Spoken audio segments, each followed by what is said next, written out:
Hello बच्चों, आज हम परसेंटाइल का न्यूमेरिकल या पेट का स्प्रेड को समझेंगे। अगर प्रतिशतांक का सवाल आपकी परीक्षा में आता है तो उसको हम कैसे हल करेंगे, इसको हम जानेंगे। तो आज हम शुरू करते हैं अपना ये वीडियो। सबसे पहले तो मैं आपको याद दिलाना चाहता हूँ कि हमारी जो श्रृंखला होती हैं वो 3 तरह की होती हैं। एक इंडिविजुअल, दूसरी डिस्क्रीट, तीसरी कंटिन्यूस। इंडिविजुअल सीरीज़ में हमें सिर्फ आंकड़ा दिया होता है और उसकी आवृत्ति नहीं दी होती है। डिस्क्रीट सीरीज़ में हमें आंकड़े के साथ आवृत्ति दी होती है। आंकड़ा हमारा संपूर्ण नंबर होता है या पूर्ण नंबर होता है। जबकि हमारी कंटिन्यूस सीरीज़ होती है वो एक रेंज में उसके नंबर्स दिए होते हैं। उसमें हमें लोअर लिमिट और अपर लिमिट दी होती है। जो दो संख्या दी होती है उसके बीच में डैश का साइन होता है और एक पैमाने को बता रही होती है, एक लॉट को बता रही होती है। ये लॉट है, यहाँ से लेके यहाँ तक नंबर दिए हुए हैं, इतने रेंज के बीच में दिए हुए हैं, इतनी दूरी है, को दर्शा रही होती है। इसके अलावा मैंने कुछ किताब में अलग चीज़ें पाई हैं जो मैं आपके साथ डिस्कस करना चाहता हूँ। जब मैंने आंकड़ा जो पाया अलग किताबों में, जब मैंने पढ़ा तो आंकड़े को अलग किताबों में अलग अलग जो ऑथर हैं उन्होंने अलग तरीके से उनका क्लासिफिकेशन या वर्गीकरण किया है। डाटा, जैसे मैंने आपको पहले ही बताया है, डाटा दो तरीके का होता है। एक ग्रुप डेटा होता है, दूसरा अनग्रुप डेटा होता है। जो ग्रुप डेटा होता है उसमें आपका कंटिन्यूस सीरीज़ आता है। अनग्रुप डेटा में आपका डिस्क्रीट और इंडिविजुअल सीरीज़ आता है। कुछ किताब में जो डाटा है वो फ्रिक्वेंसी के आधार पे वर्गीकरण किया गया है। तो एक आपका फ्रिक्वेंसी डेटा होता है, दूसरा आपका नो फ्रिक्वेंसी डेटा होता है। अगर आपका फ्रिक्वेंसी के आधार पे या आवृत्ति के आधार पे डाटा का वर्गीकरण किया जाएगा, फ्रिक्वेंसी के आधार पे अगर आपका डाटा का वर्गीकरण किया जाएगा, data is classified on the basis of frequency, then there are two types of data. One is frequency data and the other one is non-frequency data. In frequency data we take discrete series and individual series. It represent the discrete series and the continuous series in frequency data. When we talk about the no frequency data, then we only take the individual series. It represent only the individual series. तो इस चीज़ का ध्यान रखिएगा। तो इसके साथ ही हम अपना टॉपिक स्टार्ट करते हैं। जैसा कि एक चीज़ और मैं बताना चाहूँगा आपको कि जो फॉर्मूला है वो आप अलग अलग किताबों अलग अलग तरीके से दिया है। आपका जो इंग्लिश में फॉर्मूला है और जो हिंदी की किताब में फॉर्मूला दिया है वो दोनों अनग्रुप डेटा निकालते समय अलग अलग दिया है। ग्रुप डेटा में फॉर्मूले दोनों में एक ही जैसे दिए हैं, इंग्लिश की किताब हो चाहे हिंदी की किताब हो। इंग्लिश की परसेंटाइल में या हिंदी के प्रतिशतांक में ग्रुप डेटा अगर निकालने हैं, कंटिन्यूस सीरीज़ निकालने हैं तो दोनों के फॉर्मूले एक हैं। मगर अगर हम अनग्रुप डेटा में परसेंटाइल को निकालने हैं या प्रतिशतांक को अनग्रुप डेटा में निकाल रहे हैं, मतलब कि कहने का मतलब है हमारा इंडिविजुअल सीरीज़ में, मेनली इंडिविजुअल सीरीज़ के लिए दोनों के फॉर्मूले दोनों किताबों में, इंग्लिश वर्जन में और हिंदी वर्जन में अलग अलग दिए हुए हैं जब हम इंडिविजुअल सीरीज़ से निकालते हैं। मगर जब हम कंटिन्यूस सीरीज़ से निकालते हैं तो दोनों के फॉर्मूले सेम हैं, कॉमन हैं। वो आपके लिए थोड़ा इजी रहेगा, उसमें इतना कन्फ्यूज़न नहीं रहेगा। और डिस्क्रीट सीरीज़ के भी फॉर्मूले सेम ही हैं। तो सबसे पहले हम परसेंटाइल को कैलकुलेट करना सीखते हैं जब हमें अनग्रुप डेटा में दिया होगा। अगर इंडिविजुअल सीरीज़ में आपका सवाल आता है और उसमें आपको परसेंटाइल निकालने को कहा जाता है तो आप कैसे करोगे। तो उसके लिए सबसे पहले हम इंग्लिश मीडियम का एक सवाल लेते हैं, उसके बाद फिर हम हिंदी मीडियम का भी एक सवाल लेंगे। तो शुरुआत करते हैं इंग्लिश मीडियम के सवाल के साथ। तो जैसे किताब आपको स्क्रीन पर नज़र आ रहा होगा, calculation of percentile from ungroup data, the following formula is use for calculation of percentile from ungroup data. Ungroup data जहाँ पे बात होगी तो समझ जाइएगा बंद करके कि वहाँ पे इंडिविजुअल सीरीज़ या डिस्क्रीट सीरीज़ की बात कह रहा है। इसको माइंड में अपने रख लीजिएगा। वेयर, जहाँ पे capital P small P equal, capital P small P का मतलब होता है परसेंटाइल पॉइंट, वो इक्वल होता है small P bracket n+1 upon 100 TH score. Capital P small P percentile point है, स्मॉल पी गिवन परसेंटेज है और n आपका साइज ऑफ सैंपल है।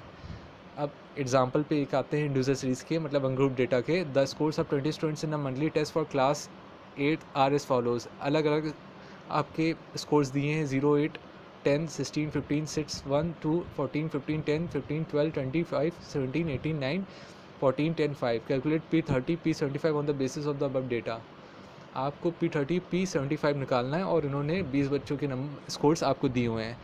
याद रखिएगा, मैंने पिछली क्लास में भी आपको कहा था, जो परसेंटाइल का बेसिस है, आधार है, जिस आधार पे परसेंटाइल चैप्टर की निर्माण हुई है, वो कहीं ना कहीं मीडियन से बना है, मध्यांक से।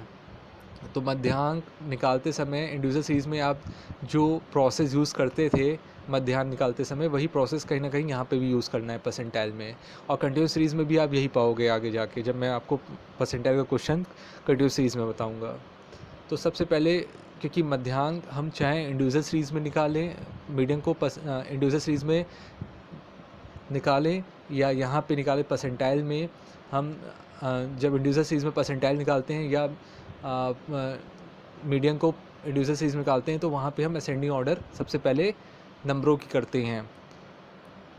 जब भी आप परसेंटाइल इंडिविजुअल सीरीज़ में निकालेंगे तो सबसे पहले आप जितने भी स्कोर्स दिए हैं उनको एक ऑर्डर में लिख लेंगे। ऑर्डर आपका असेंडिंग भी हो सकता है, डिसेंडिंग भी हो सकता है, बट बेटर होगा आप असेंडिंग ऑर्डर लीजिए। चीज़ें बहुत सिंपल रहेंगी और ईजी रहेंगी समझने में।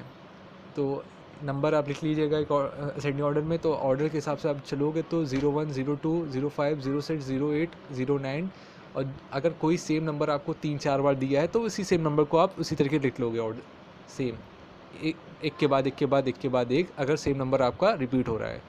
तो जैसे यहाँ पे रिपीट 10 नंबर हो रहा है, 15 हो रहा है, तो हम उसको उसी क्रम में लिखते चले जाएंगे एक के बाद एक। 10, 10, 10, 12, 14, 14, 15, 15, 15, 15, 16, 17, 18, 20। अब formula for calculation of P30 निकालेंगे, जो कि हमारा ऊपर कैपिटल P स्मॉल p का मतलब दिया परसेंटाइल पॉइंट, जो कि निकालना भी है। पहले हम परसेंटाइल पॉइंट निकालते हैं क्वेश्चन जब करते हैं। तो परसेंटाइल पॉइंट की जब हम बात करेंगे तो यहाँ पे हमारा स्मॉल p जो है वो परसेंटाइल पॉइंट है, जो कि पूछ रहा है, मतलब P30 पूछ रहा है, तो 30 लिख लेंगे और न्यूमरेटर में, और उसके बाद ब्रैकेट ओपन करेंगे और उसमें साइज़ ऑफ सैंपल 20 होगा, इनकी जगह पे +1 कर देंगे, अपॉन 100 कर देंगे। तो 20 + 1 होता है 21, और 21 को 30 से मल्टीप्लाई करेंगे तो 630 आएगा, 630 आएगा। 630 को 100 से भाग देंगे तो 6.3 TH स्कोर आएगा। अब 6.3 TH स्कोर का मतलब होता है ये जो स्कोर है ये किस संख्या से बड़ा है, किस संख्या से छोटा है, या किन दो संख्या के बीच में ये स्कोर आ रहा है, कहा जाए आपसे अगर पूछा जाए तो। ये जो 6.3 स्कोर है ये किन दो संख्या के बीच में आ रहा है, ये 6 और 7 के बीच में आ रहा है। तो जो यहाँ पे नीचे की लाइन में जस्ट 6.3 स्कोर के बाद जो नेक्स्ट लाइन आप देख रहे हो स्क्रीन पे अपने, उसमें लिखा हुआ है, उसमें ब्रैकेट में 7 स्कोर माइनस 6 स्कोर किया गया। वो इसीलिए किया गया है कि 6.3 क्या है, 6 से तो बड़ा है बट 7 से छोटा है, तो 7th score minus 6 score bracket में किया गया है। और वो किसके लिए किया गया है, 0.3 के लिए किया गया है, क्योंकि 6.3 का मतलब होता है 6 तो रहेगा ही रहेगा, 6 पूरा कंप्लीट नंबर है इसमें, 6 पूरा कंप्लीट नंबर है इसमें, जबकि 0.3 आपका इनकम्प्लीट नंबर है। वो 6 से तो बड़ा है, 7 से छोटा है, इसलिए 7th स्कोर की जो वैल्यू होगी ऑर्डर के हिसाब से, जो आपने असेंडिंग ऑर्डर किया उसमें 7 की वैल्यू जो भी होगी उस असेंडिंग ऑर्डर के हिसाब से, उसको आप लिखोगे 7 के स्कोर के नीचे, और 6 स्कोर की वैल्यू जो असेंडिंग ऑर्डर के हिसाब से होगी उसको आप उसमें पुट कर दोगे उस ब्रैकेट के अंदर, 7th स्कोर और 6th स्कोर के नीचे। तो आप देख सकते हो कि जो मैंने असेंडिंग ऑर्डर में यहाँ लिखा है, on placing the scores in ascending order, तो पहले आपकी फर्स्ट जो आपकी वैल्यू है वो 01 है फर्स्ट प्लेस की, सेकंड प्लेस की 02 है, थर्ड स्कोर की वैल्यू आपकी 05 है, फोर्थ स्कोर की वैल्यू आप 06 है, फिफ्थ स्कोर की वैल्यू 08 है, सिक्स स्कोर की वैल्यू 09 है, 7 स्कोर की वैल्यू 010 है, सॉरी 10 है, 7 स्कोर की वैल्यू 10 है। तो 6.3 स्कोर का मतलब हो गया 6 स्कोर प्लस 0.3 स्कोर, और ब्रैकेट के अंदर 0.3 स्कोर क्या, 7 स्कोर माइनस 6 स्कोर। तो 6 स्कोर की वैल्यू मैंने आपको अभी बताया था 9 आ रहा है, तो जो 9 आ रहा है वहाँ पे 6 स्कोर में 9 लिख देंगे, फिर प्लस का साइन प्लस लगा देंगे, 0.3 की जगह पे 0.3 लिख देंगे, और 7th स्कोर की वैल्यू जो हमारा इस असेंडिंग ऑर्डर के हिसाब से जो नंबर रिप्रेजेंट कर रहा है, 7th स्कोर को जो नंबर रिप्रेजेंट कर रहा है काउंटिंग के हिसाब से 7th स्कोर को, जो कि 10 है, और 6 स्कोर को जो कि आपका स्कोर जो 6 स्कोर उसकी वैल्यू आपका 9 रिप्रेजेंट कर रहा है, तो 10 में से 9 को सेपरेट कर देंगे तो ये आएगा 1। 0.3 को 1 से मल्टीप्लाई करेंगे तो आएगा आंसर आपका, सॉरी आपकी वैल्यू आएगी 0.3। अब इस 0.3 को हम 9 में ऐड कर लेंगे जो कि 6 स्कोर है, तो हमें 9.3 वैल्यू मिल जाएगी, जो कि हमारी P30 की वैल्यू 9.3 होगी। तो फिर हम लिखेंगे it is clear that 9.3 is the score of that students under whom 30% students are there. ये क्लियर है कि जो 9.3 है वो स्कोर है उस लड़के का जिसके नीचे 30% स्टूडेंट्स पाए जाते हैं। मैंने आपको बताया था परसेंटाइल की डेफिनेशन में भी, परसेंटाइल वो प्राप्तांक है जो कि हमें ये बताता है कि दिए हुए जो प्रतिशत जो दिए हुए प्रतिशतांक है उसके नीचे कितने प्रतिशत बच्चे आते हैं, लाई कर रहे होते हैं या पाए जाते हैं। वो स्कोर हमें प्रतिशतांक बताता है, कितने बच्चे कितने वो प्रतिशत के फॉर्म में, वो परसेंटेज के फॉर्म में हमको स्कोर को बताता है कितने बच्चे इस स्कोर के नीचे लाई कर रहे होते हैं, पाए जाते हैं। इसी तरीके हम फिर P75 निकालेंगे तो P75 is equal to P small p cap, फिर ब्रैकेट में n+1 न्यूमरेटर में अपॉन 100 स्कोर। स्मॉल p में हम 75 को लिखेंगे, ब्रैकेट ओपन करेंगे, n में हम 20 लिखेंगे, +1 अपॉन 100 लिखेंगे। मगर इस चीज़ को करने से पहले हम असेंडिंग ऑर्डर में तो हम कर चुके ही होंगे। तो फिर हम अब 75 अपॉन 100, तो 75 ब्रैकेट ओपन 20 + 1 अपॉन 100 है, तो अब 25 से दोनों कट रहा है न्यूमरेटर। हम यहाँ पे क्या करेंगे, हम यहाँ पे सिंप्लीफाई करेंगे, अपना जो कैलकुलेशन है उसको इजी करेंगे, क्योंकि भाई आप 20 + 1 करो 21, उसको 75 से मल्टीप्लाई करोगे, 100 से डिवाइड करोगे तो वो नंबर बड़ा हो जाएगा। तो 25 से अगर हम डिवाइड करें 75 को तो 3 सा और 25 4 सा 100। अब ये जो 3 आया उसको हम 20 + 1 से मल्टीप्लाई कर देंगे, जो कि आएगा 21 × 3, जो कि 63 आएगा। 63 को हम 4 से डिवाइड करेंगे, 63 जो आया होगा उसको हम 4 से भाग देंगे, तो ये 15.75 हमारी वैल्यू आ जाएगी। 15.75 का मतलब होता है 15 + 0.75 स्कोर। तो 0.75 स्कोर क्या है, ये आपका 15 से तो बड़ा है। 15.75 का जो स्कोर है वो 15 से बड़ा है और 16 से छोटा है। तो 0.75 के लिए हमारा क्या स्कोर लेंगे, ब्रैकेट के अंदर हम 16 - 15 का स्कोर लेंगे। तो 16 की जो स्कोर रिप्रेजेंट कर रहा है वो क्या रिप्रेजेंट कर रहा है, वो आपका 15 कर रहा है, और 15 का स्कोर भी 15 कर रहा है। चाहे आप देख सकते हो कैसे, मैं आपको बताता हूँ। 01 फर्स्ट स्कोर रिप्रेजेंट कर रहा है, 02 सेकंड स्कोर को रिप्रेजेंट कर रहा है, 05 थर्ड स्कोर को, 06 फोर्थ स्कोर को, 08 फिफ्थ स्कोर को, 09 सिक्स्थ स्कोर को, 10 सेवन स्कोर को, 10 फिर फर्दर 10 8 स्कोर को, फिर फर्दर 10 9 स्कोर को, और 12 10th स्कोर को, 14 11 स्कोर को, 14 12 स्कोर को, 15 13 स्कोर को, 14 15 स्कोर को, 15 को रिप्रेजेंट कर रहा है, और 16 भी 15 को रिप्रेजेंट कर रहा है। तो देखिए 16 और 15 दोनों 15 को कर रहा है, तो जहाँ आपने ब्रैकेट के अंदर 16 और 15 स्कोर लिखा है वहाँ पे आप 15 लिख देंगे। तो 15 में से 15 घटाए तो 0 आया। इस 0 को आप 0.75 से मल्टीप्लाई करोगे तो फिर आपको क्या वैल्यू मिलेगी, आपको वैल्यू 0 मिलेगी। तो ये 0 हम फिर 15 की वैल्यू क्या है, 15 की वैल्यू 9 है ही, ये आपने निकाला ही था। 15 की वैल्यू हमारी जो स्कोर की है वो हमारी स्कोर ऑफ 15.75 है। तो 15 की वैल्यू हमारी 9 है, तो 9 हो गया।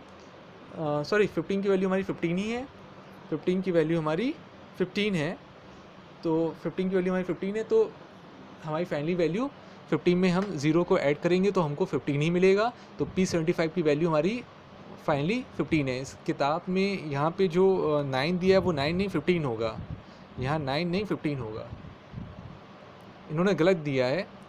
यहाँ पे 15 + 7 सबसे लास्ट लाइन पे, सबसे आखिरी लाइन पे 15 + 0.75 × 0 होगा। याद रखिएगा, सबसे आखिरी लाइन में 9 नहीं होगा, यहाँ 15 होगा या 15 होगा। तो 15 + 0.75 × 0, तो 0.75 × 0 करोगे तो आप 0 आएगा, और उसमें 15 ऐड करोगे तो 15 आ जाएगा। तो इस तरीके से P की जो फाइनली वैल्यू आएगी वो 15 आएगी। तो it is clear that the score of that student is 15 under whom 75% student come. तो ये आपका आंसर हो जाएगा।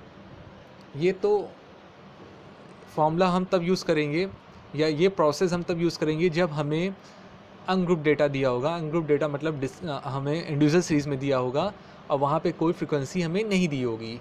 जो सवाल अभी हमने देखा था उसमें कोई भी हमें फ्रिक्वेंसी नहीं दी थी, सिर्फ हमें दिया क्या था, हमें सिर्फ और सिर्फ हमें आंकड़ा दिया हुआ था या चट दिया हुआ था। अब जो हम सवाल लेने जा रहे हैं उसमें हमको वो है तो अनग्रुप डेटा का। जब मैंने आपसे कहा है अनग्रुप डेटा का मतलब होता है इंडिविजुअल सीरीज़ और डिस्क्रीट सीरीज़, मगर अगर आपका अनग्रुप डेटा में फ्रिक्वेंसी साथ में दे दे, अनग्रुप डेटा में अगर फ्रिक्वेंसी साथ में दे दे तो वो आपका जो सवाल हो जाएगा वो डिस्क्रीट सीरीज़ का हो जाएगा। तो यहाँ पे अनग्रुप डेटा तो है मगर इसमें फ्रिक्वेंसी भी साथ में दी है, तो ये हमारा डिस्क्रीट सीरीज है। वैसे क्वेश्चन को देख के हम पहचानना सीख गए हैं, क्वेश्चन को देख के हम पहचानना हमें आ गया है कि कौन सा वो मेथड उसमें यूज़ किया गया है, कि डिस्क्रीट किया गया है कि इंडिविजुअल की भी हमारा कंटिन्यूस सीरीज किया गया है। तो हम सवाल देख रहे हैं, स्कोर दिया है, फ्रिक्वेंसी दिया है, स्कोर के सामने वैल्यू दी है 12, 11, 10, 9, 8, 7, 6 और उसके सामने उसकी करस्पॉन्डिंग फ्रिक्वेंसी दी हुई है। तो पहले हम इसको कॉपी में हम टेबल में बना लेंगे, ड्रॉ कर लेंगे, वर्टिकल ऑर्डर में हम स्कोर लिख देंगे और उसके सामने उसकी करस्पॉन्डिंग फ्रिक्वेंसी लिख देंगे। और क्वेश्चन में जो पूछा जा रहा है वो पूछा जा रहा है आपको P80, तो मतलब परसेंटेज पॉइंट तो हमें पता ही है, P जो स्मॉल p की वैल्यू होगी वो 80 होगी, ये हमको पता है। और फ्रिक्वेंसी सभी को ऐड कर लेंगे, यहाँ फ्रिक्वेंसी का सभी का सम करने पे 20 आएगा। फिर एक और हम कॉलम बनाएंगे, उस कॉलम को हम नाम क्युमुलेटिव फ्रिक्वेंसी देंगे, जिसको हम आवृत्ति संचयी बोलते हैं। आवृत्ति संचयी कैसे निकालते हैं? आवृत्ति संचयी निकालने का जो तरीका होता है वो होता ये है, हम जितनी भी फ्रिक्वेंसी हमें दी हुई हैं आपके वर्टिकल कॉलम में दी हुई हैं 1, 1, 5, 4, 6, 2, 1, तो हम सबसे आखिरी वाली सबसे बॉटम मोस्ट जो कि हमें नीचे से 1 दी हुई है, उस 1 को सेम हम उसी के सामने वाली रो में क्युमुलेटिव फ्रिक्वेंसी में लिख लेते हैं, उस जगह पे 1। फिर अब इस 1 को, जो ये क्युमुलेटिव फ्रिक्वेंसी का जो 1 आया है हमने कॉपी कर लिया है, उसको हम ऐड करते हैं नेक्स्ट वाली फ्रिक्वेंसी से, जो कि सेकेंड आपका बॉटम मोस्ट है, जो आखिरी की दूसरी वाली है, उसमें ऐड करते हैं इस 1 को। तो 1 + 2 करेंगे तो क्या आएगा? 3 आएगा। इस 3 को उसके जस्ट सामने हम उस फ्रिक्वेंसी के सामने लिख देंगे, जिस फ्रिक्वेंसी में हमने ऐड किया होगा 1 को, उसके सामने वाले खाने में 3 हो गया। अब इस 3 को हम नेक्स्ट फिर फ्रिक्वेंसी से एक ऊपर वाले ऑर्डर में, एक ऊपर वाले वाला जो हमारा जो बॉटम मोस्ट का जो तीसरा वाला है, नीचे से जो तीसरा वाला है उसमें ऐड करेंगे 3 को, तो 3 + 6 9 हो जाएगा। तो फिर 9 को हम उसके जस्ट सेट्स वाले के सामने वाला जो खाना खाली है उसमें 9 लिख देंगे। फिर उसी तरीके हम आगे करते आएंगे, 9 को हम उसके ऊपर वाली फ्रिक्वेंसी से, सेट्स के ऊपर जो फ्रिक्वेंसी बैठी है चौथे वाले कॉलम में, तो 9 + 4 करेंगे तो 13 आ जाएगा, और 13 को सामने वाले खाने में या कॉलम में मतलब उसके करस्पॉन्डिंग वैल्यू लिख देंगे। फिर 13 को हम 5 से ऐड करेंगे, तो 13 को 5 से ऐड किया तो 18 आया, उसको 18 को हम क्युमुलेटिव फ्रिक्वेंसी में सामने वाले उस फ्रिक्वेंसी के लिख लेंगे। फिर 18 को फिर उसके ऊपर वाले पे आपका टॉप मोस्ट सेकेंड वाला जो कॉलम है, सॉरी फ्रिक्वेंसी है, टॉप मोस्ट सेकेंड जो आपका फ्रिक्वेंसी 1 है, उसमें हम ऐड करेंगे 18 को, तो 18 + 1 हो गया 19, और यही सी 1 के सामने हम 19 को क्युमुलेटिव फ्रिक्वेंसी के कॉलम में लिख लेंगे। अब ये जो क्युमुलेटिव फ्रिक्वेंसी 19 है, उसको हम सबसे टॉप मोस्ट फ्रिक्वेंसी जो कि 1 दिया उसमें ऐड करेंगे, और ऐड करने के बाद जो वैल्यू आएगी वो हम उसी के जस्ट करस्पॉन्डिंग या उसी के जस्ट सामने वाले जो फ्रिक्वेंसी के सामने वाला जो खाना है क्युमुलेटिव फ्रिक्वेंसी का जो बचा हुआ है सबसे ऊपर वाला टॉप वाला, उसमें लिख लेंगे, जो कि 20 आएगा। अब याद रखिएगा इसमें जो सबसे ऊपर वाला जो टॉप मोस्ट आपका जो नंबर होगा क्युमुलेटिव फ्रिक्वेंसी का, वो वही आना चाहिए जो कि सम ऑफ फ्रिक्वेंसी होगा। अगर आपका टॉप मोस्ट जो वैल्यू है क्युमुलेटिव फ्रिक्वेंसी की, वो अगर आपकी मैच करती है सम ऑफ फ्रिक्वेंसी से, तो इसका मतलब है आपने सही तरीके से क्युमुलेटिव फ्रिक्वेंसी को निकाला है। अदरवाइज़ आपने कुछ ना कुछ गलती की है, तो क्युमुलेटिव फ्रिक्वेंसी को गलत निकाला है, या तो आपने फ्रिक्वेंसी को गलत ऐड किया है, दोनों में से कुछ आपने गलत किया है। फिर हम फॉर्मूले पे आएंगे, तो फॉर्मूला मैंने वहाँ पर आपको बताया था, capital P subscript is equal to small p n+1 upon 100 th score. तो यहाँ पे P80 है, परसेंटाइल पॉइंट का मतलब P80 है, तो 80 को लिखेंगे।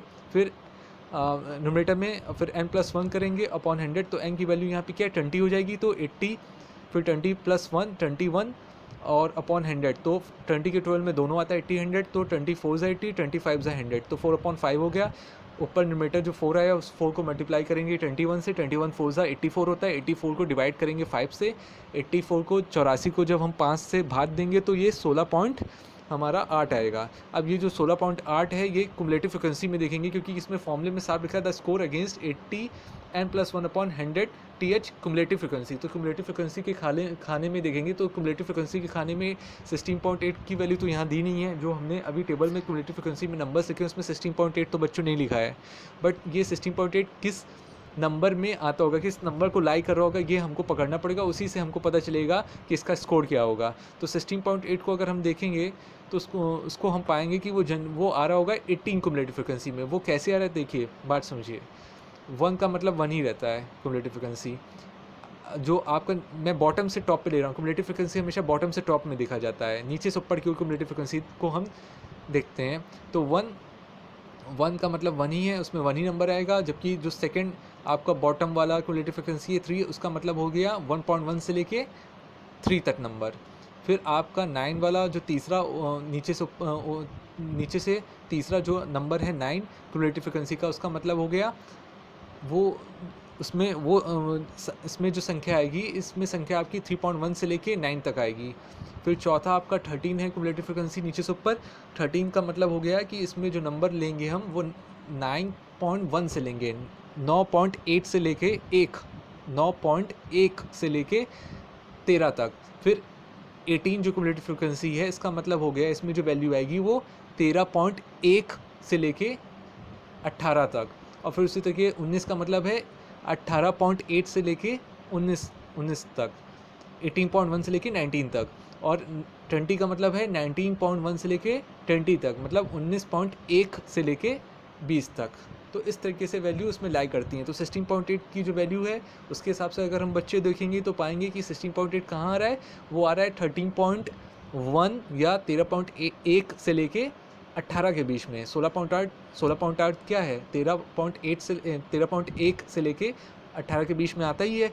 तो 18 के सामने उसका जो स्कोर है उसके करस्पॉन्डिंग पे, उसके एकदम आप स्ट्रेट 180 डिग्री पे देखो, उसके इधर लेफ़्ट की ओर आप बाएं तरफ देखो 18 से एकदम, और स्कोर की ओर देखो 18 से एकदम सीधी लाइन बाएं तरफ स्कोर से देखो, उस पर कौन सा नंबर दिया हुआ है। जो नंबर दिया है वही फाइनली आंसर हमारा होगा, जो कि 10 दिया है। तो 10 हमारा यहाँ पे आंसर होगा। The score against 16.8 cumulative frequency is 10, so P80 की वैल्यू हमारी 10 कराएगी। तो इस तरीके से हम सवाल करेंगे अगर हमें पूछा जाता है अनग्रुप डेटा में। अनग्रुप डेटा मतलब इंडिविजुअल सीरीज़ या डिस्क्रीट सीरीज़। इंडिविजुअल सीरीज़ में फ्रिक्वेंसी नहीं होगी तब कैसे निकालेंगे, और डिस्क्रीट सीरीज़ में जब फ्रिक्वेंसी दी होगी तो कैसे निकालेंगे। तो इस तरीके से हम ये 2 सवाल को करेंगे। ये तो मैंने इंग्लिश मीडियम का बताया है बुक से, कि इंग्लिश मीडियम के जो बच्चे हैं उनका जो ये अगर सवाल आता है तो वो इसी तरीके से लगाएं, ये इजी भी है। और अगली वीडियो में मैं हिंदी मीडियम के बच्चों को भी बताऊंगा कि वो अनग्रुप डेटा का अगर सवाल आता है, चाहे डिस्क्रीट चाहे इंडिविजुअल सीरीज़ का, तो वो कैसे उस सवाल को सॉल्व करेंगे, क्योंकि उनका फॉर्मूला कुछ और दिया है। क्योंकि अलग किताब में अलग तरीके के फॉर्मूले दिए हुए हैं, उनका फॉर्मूला अलग है, तो उनको उनकी किताब के हिसाब से बताऊँगा। और कंटिन्यूस सीरीज़ का जब हम सवाल लेंगे तो वो दोनों के लिए सेम रहेगा, चाहे आपका इंग्लिश मीडियम हो चाहे हिंदी मीडियम हो, दोनों का सवाल सेम रहेगा। Thank you.